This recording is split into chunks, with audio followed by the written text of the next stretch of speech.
Hello guys, magandang hapon sa inyong lahat. Ito po ulit si JR Doria TV para update po naman tayo ulit sa Pasig River Esplanade.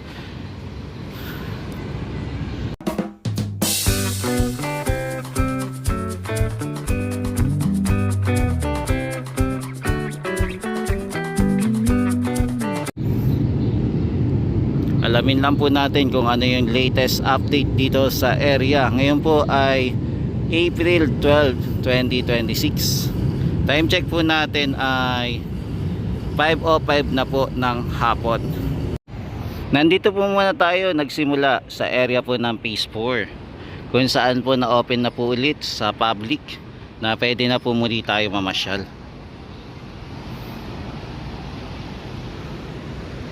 At ito pa rin po yung ating Loton Station para sa ferry. Meron na din po tayo makikita mga kababayan natin na mamasyal dito sa area po ng Phase 4. At ito pa rin po yung ating tulay na famous footbridge na hindi pa rin po natatapos, na nakatenga pa rin po.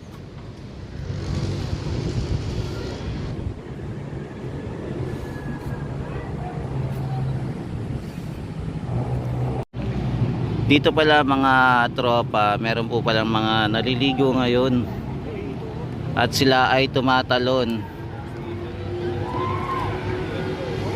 Kaya makikita nyo po yung mga kabataan po ay masasaya.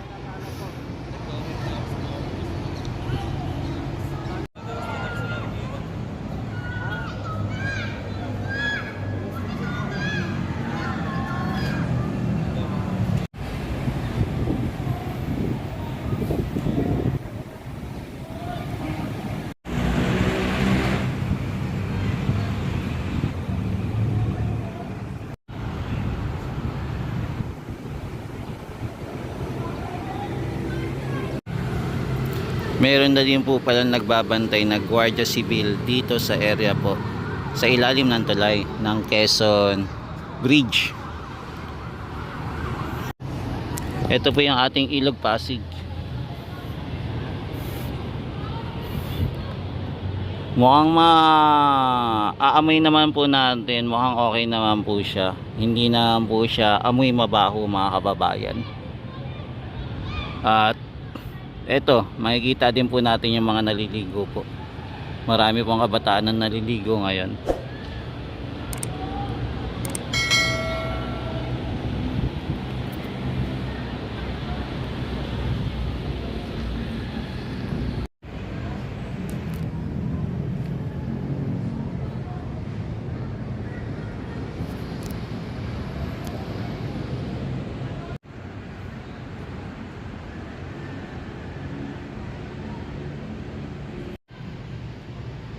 Ito na guys yung mga food stall po natin, mga bagong food stall na nilagay po dito. Natapos na po ito at halos lahat po ay napinturahan na.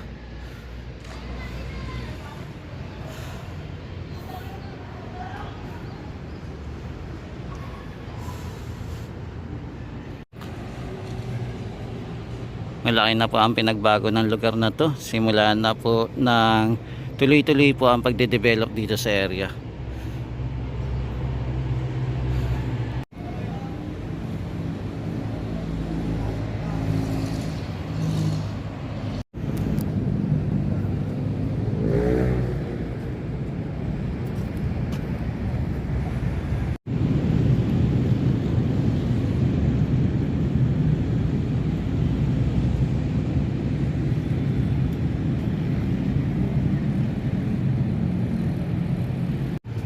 Dito rin po kompleto na rin po ang ating food stall na pinturahan na din po lahat.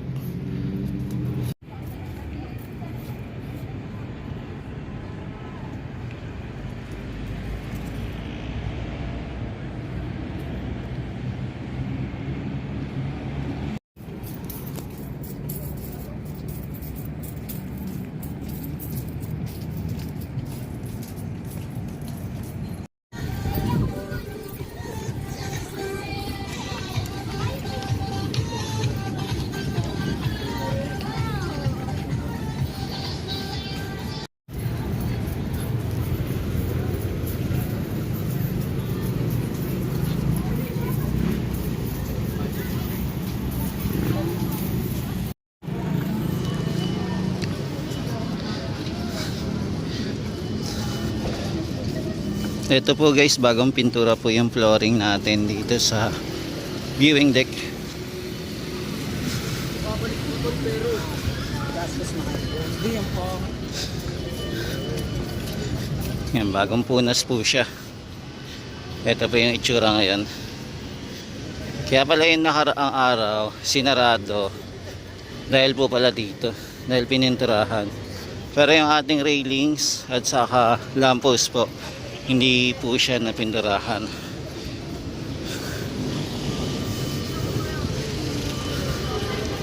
Yan, kahit paano maganda din naman po yung pagbabago dito. At naisipan nila ayusin po itong lugar na to at napinturahan po ulit ng bago.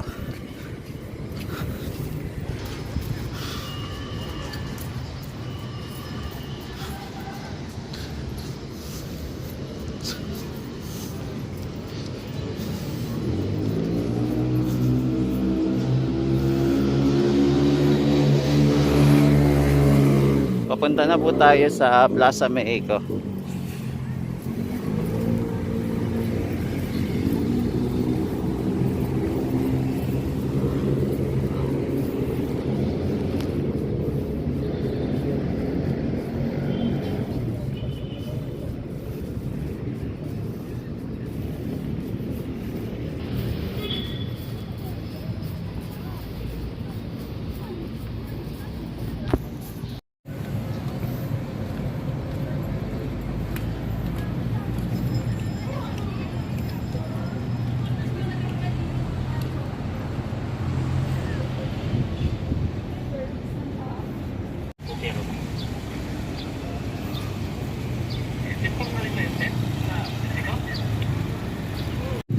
Ito naman po yung intendensya. Ang laki na rin po ng pinagbago ng intendensya. Makikita na rin po natin na meron na din po siyang bubong dito sa harap natin. Ito yung intendensya. At ito na po yung itsura niya. Tapos nakalagay na rin po yung para sa ASEAN, yung signage po.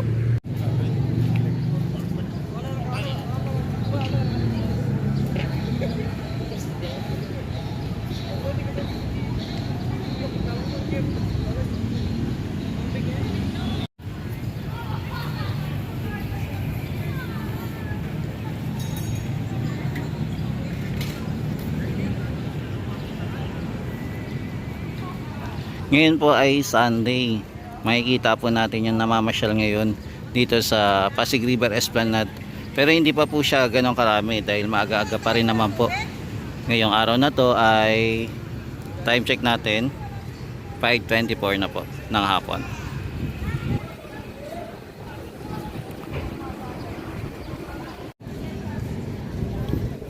Yung makikita na po natin yung bubong na naayos po dito sa intendensya.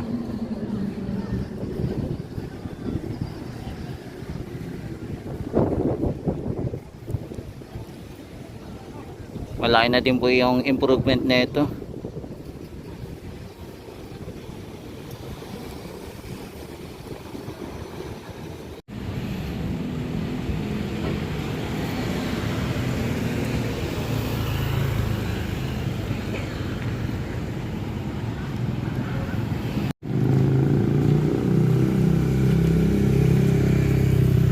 Matatanaw po natin yung paligid po ng Plaza Mexico naman.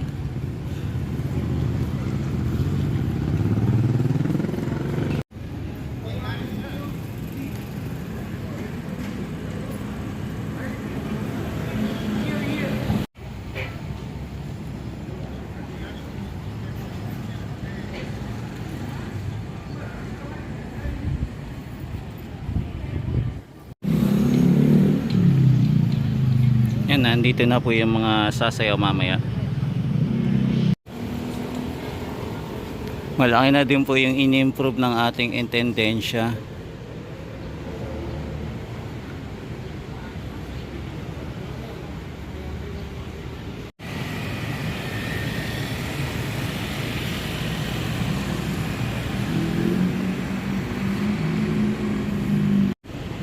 Ito naman po yung building ng Bureau of Immigration. Tapos ito na po ang daan papunta na po sa ito po ang Magallanes Drive.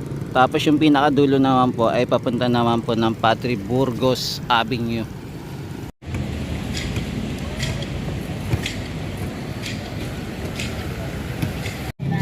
Yan, nagse-set up na po sila para mamaya po para sa pagsayaw.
Ngayon po Sunday ay marami na naman po namamasyal.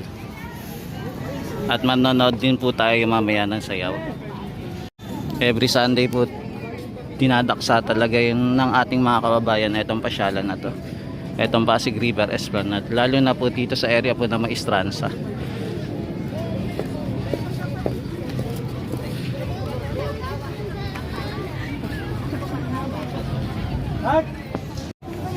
Ngayon dami na naman po namamasyal. Lalo na po pagkasapit na po ng gabi. Mas marami pa pong mamasyal dito. At maganda din po ang sikat ng araw ngayon, ang sunset view. Lalo na po kung nandun po tayo sa Dolomite. Mas maganda po ang view.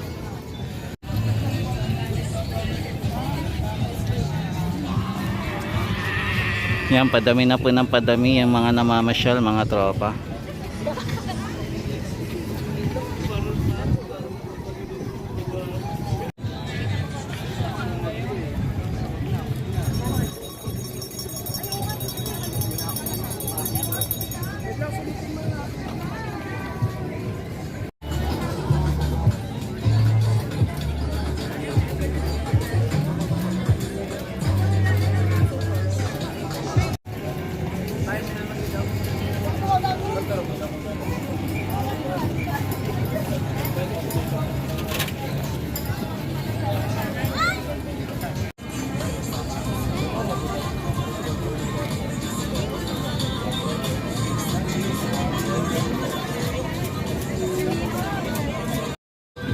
Ito muna yung latest update natin mga tropa dito sa area po ng Pasig River Esplanade, kung saan nakatayo po tayo dito sa may Maestranza sa marami pong kainan.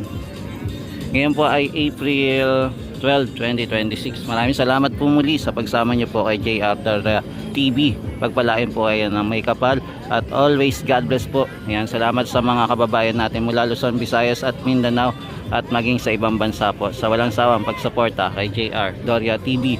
God bless po, mabuhay po kayong lahat.